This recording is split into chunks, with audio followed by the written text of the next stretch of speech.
तर आपण आज LBS बनवणार आहोत आणि LBS म्हणजे लूज बोल्डर स्ट्रक्चर. तर हा आपला LBS चा स्ट्रक्चर आहे छोटा, म्हणजे इकडून स्लोप, मध्ये थोडा फ्लॅट आणि परत इकडून स्लोप. तर आता आपण बघूया की आपली मित्र हा स्ट्रक्चर कसा बनवतायत. चला. तर LBS चा स्ट्रक्चर बनवण्यासाठी आमची सिंपल पद्धत आम्ही वापरतो. वरनं काही लोक गोटे खाली फेकून राहिली आणि गोटे ही इकडे जमा झाल्यानंतर 1 बाय 1 सगळेजण चेन बनवून एकमेकाच्या हातात देऊन तो स्ट्रक्चर बनवून राहिले.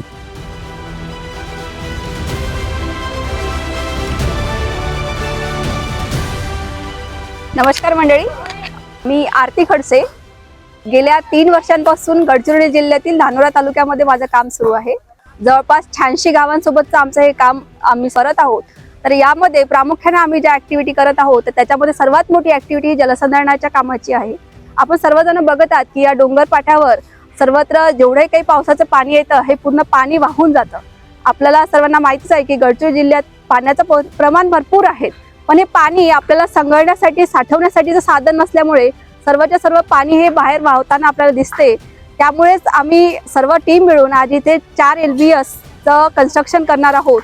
तर या LBSचा फायदा असा होणार की जे काही पावसाचं पाणी येत राहतं हे पूर्ण वाहून जातं. तर हे LBS काय करतील, ह्या पावसाच्या पाण्याला ब्रेक देण्याचं काम करतील.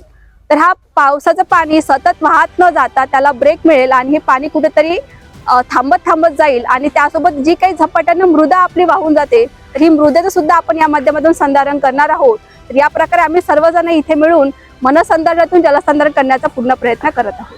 हाय, आम्ही निर्माण टीम, निर्माणचे आपले मुलं मुली आणि उशीरपार मधले गावकरी आम्ही सगळे मिळून उशीरपार या गावात लूज बोल्डर स्ट्रक्चर ज्याला LBS असं म्हणतो आहे आणि WOTR संस्था ही आम्हाला त्यात मार्गदर्शन करते आहे.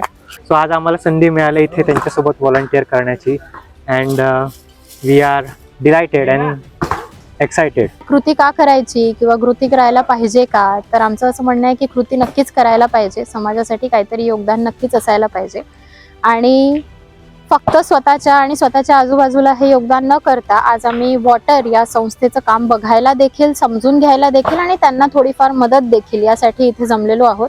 So it's a great pleasure to see everyone and to work with them. It's fun. निर्माणी मला खूप प्राऊड फील होते की आम्हाला हे करायचं चान्स मिळालं आणि निर्माणला मी खूप खूप धन्यवाद करतो की त्यांनी मला ही ऑपॉर्च्युनिटी दिली आणि हे सगळं करण्यासाठी मी एक निर्माणचा भाग आहोत, त्यामुळे मला खूप प्राऊड फील होत आहे.